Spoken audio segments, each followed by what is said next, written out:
Moscoso, sorry.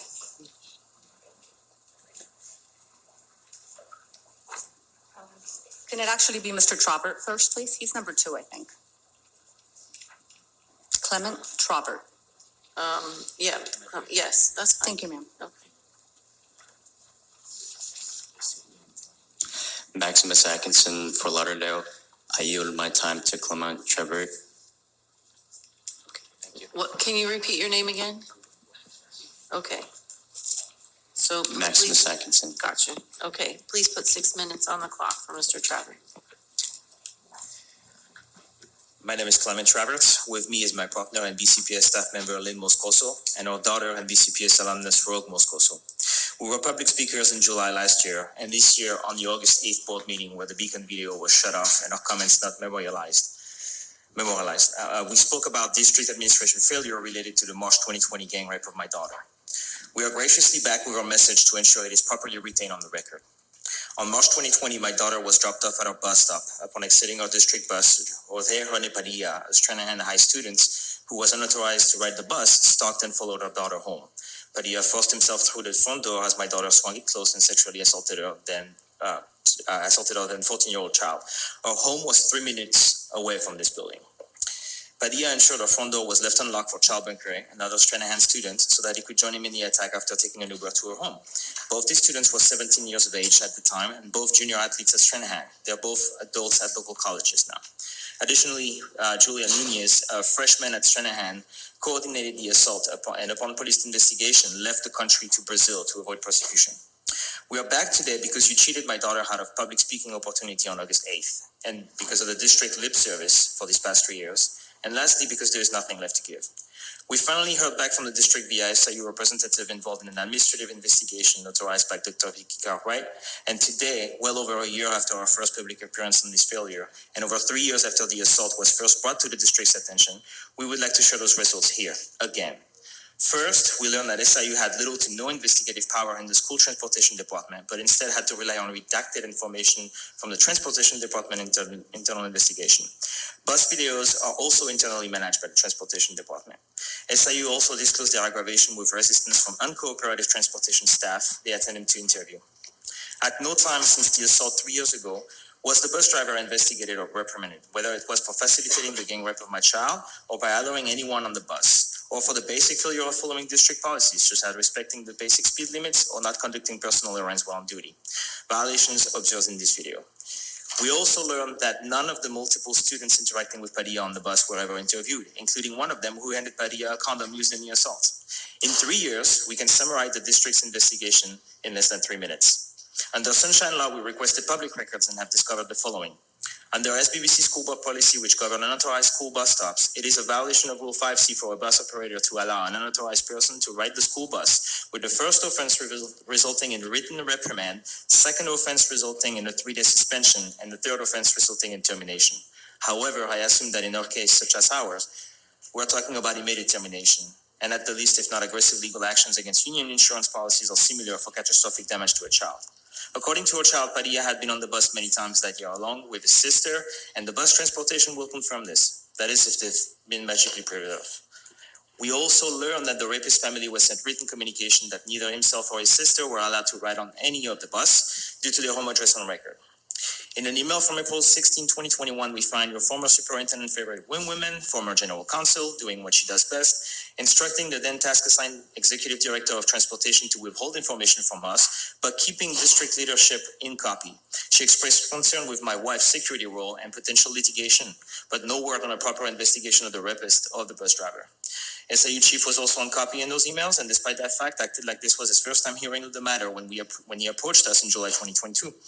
Perhaps recalling detail is not important to the SIU chief, but real cops will tell you it is always in the details, and there are many more details you can piece together as the documents continue to be released and demonstrate the grand betrayal of my wife's colleagues. I think it's safe to say that most of us are not surprised that the district withheld information, especially since the district leadership clearly used the same tactics in 2018. Now that this information is out, as was intended, I leave you with my angry father three-liner. For those who feel shame, I hope this feeling echoes within your soul until you address and fix this joke of a system you work within. For those of you who feel anger, I hope this speech has reignited the flame that made you become a public servant, and that it will be an inspiration for you to do better. For those who feel nothing, you're in the wrong field. You're doing a disservice to our children and staff. Get out now. Next, you will hear from my best friend and partner, Lynn Moscoso. Lynn currently serves as the Safety and Technology Assistant Director overseeing physical security technology. She previously served as the first District Protective Research Analyst investigating threats against the district. She rebirthed the See Something, Say Something campaign. Is so far the only staff level person who has been directly invited to present at the MSD Commission meeting for the good work she did with the security tips data. Was a finalist for District Employee of the Year 2021 and was the staffer leading Superintendent's 2022 MSD Commission Safety and Security Cabinet preparation session. She is a passionate security professional and a co-founder of the Safety and Security and Emergency Preparedness Division, which began in 2019. Thank you. Next is Lynn Moscoso. I'm so sorry. Silvia Moscoso, Fort Lauderdale, Florida. I want to give my time to Lynn Moscoso. Thank you so much. Please add.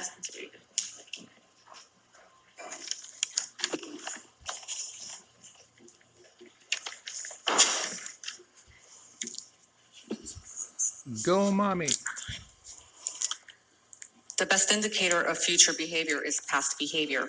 On August 8th, during my first ever address to this room, I stated that our new superintendent likely had about 5 or 6 months from then to prove he's not going to become part of the status quo. I stated that statistically he had a higher chance of joining the status quo than invoking real change. The disappointment is here, sadly, just after 60 days. I'm Lynn Moscoso, mother of Rogue. I have proven self-control and professionalism throughout the last 3 years in spite of my colleagues' contempt. My greatest regret is showing up to work on a recorded sick day. On March 9, 2020, I was on a mission to mass hire security staff to protect the children here. Although I proved my commitment to protecting our students, I failed one of them, my daughter, Rogue. During the gang rape, Rogue had prayed I would miraculously appear to save her. I was less than a half mile away working at Casey Wright's 10th floor, where you all sit today. When it happened, I should have stayed home. I arrived first. Within 2 to 3 minutes, I found my little girl naked, crouched up in severe pain. I am grateful to have found her alive and deeply sympathize with others that have gone through terrible trauma. But let me be abundantly clear that I too have one of these miserable reminders of the grave injustice of broken diversion in legal systems. It was in the mission that I discovered that several of my leadership and colleagues are traitors, liars, and cowards, and that protecting lives are just sound bites they use in staged, strategic, theatrical messaging that exploits others' circumstances for their own professional, emotional, and miscellaneous gains. At the July 2022 board meeting, someone, presumably a cabinet member, advised the superintendent that an investigation had been completed. In fact, a long time ago. I have requested repeatedly for Teams, text messages, and our public records that would expose the individual. I suspect the person is still shamelessly sitting in this very room or watching. Just remember the truth will be found, and that person lied to the then superintendent on record.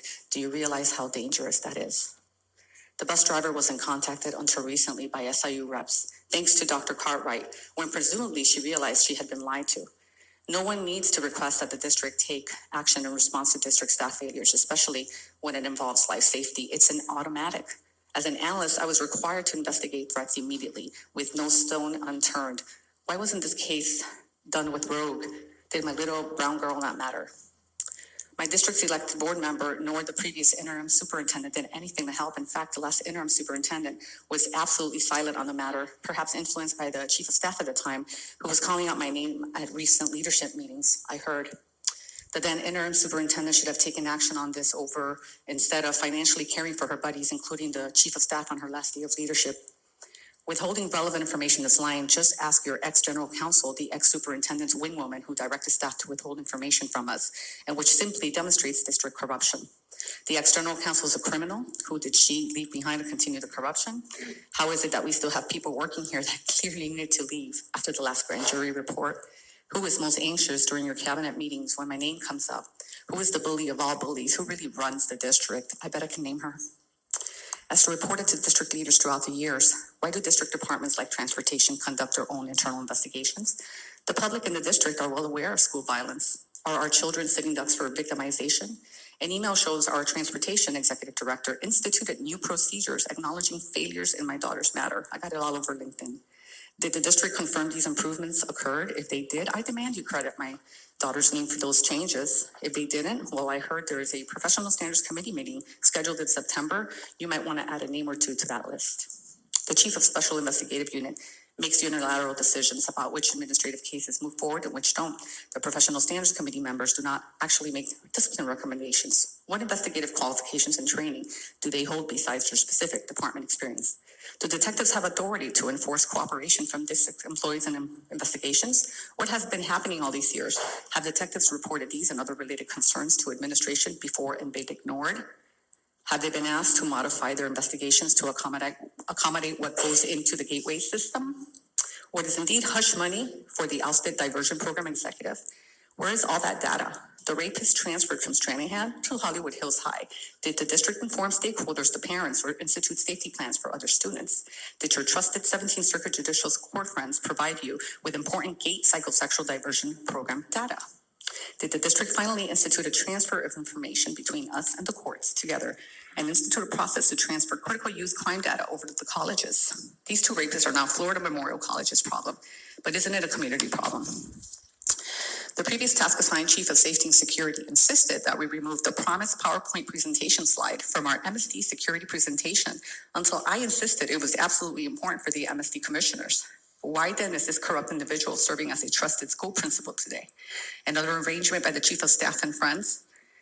There's a video recording of that, by the way.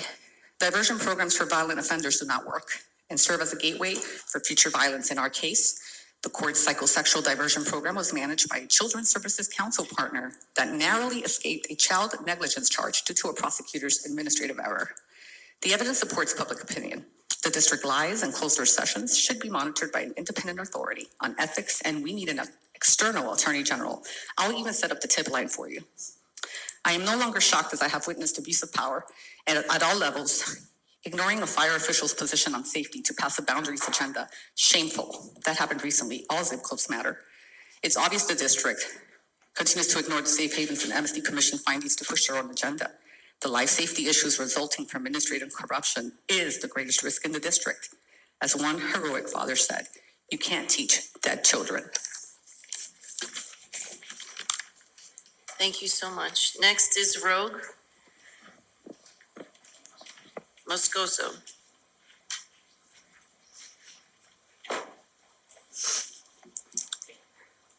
My name is Rogue, daughter of Clement and Lynn. I'm 17 years old. I recently attended my Broward virtual school graduation.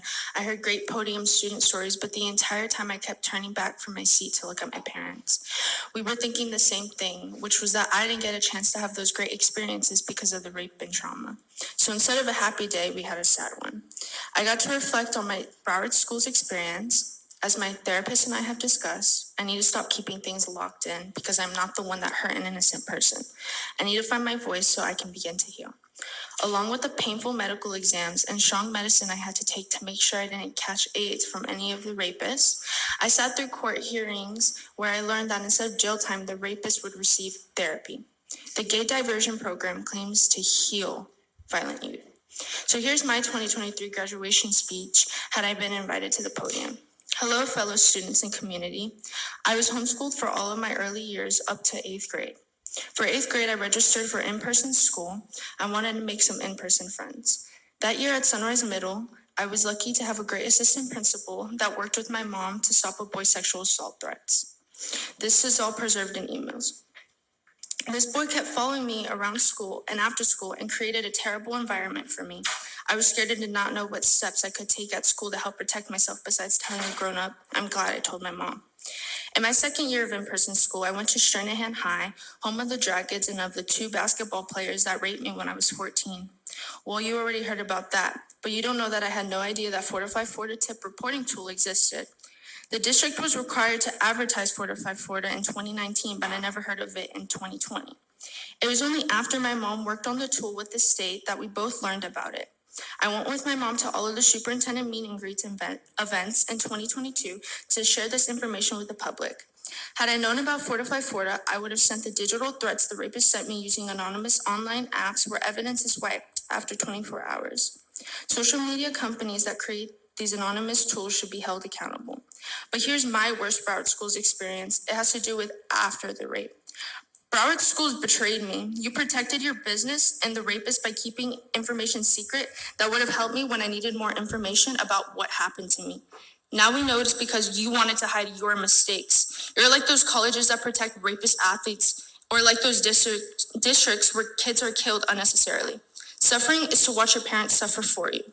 So I'm glad I got that off my chest today. Hopefully this helps other possible student victims. Thank you to my family, friends, and therapists. Broward Schools, thanks for nothing. You failed me once again.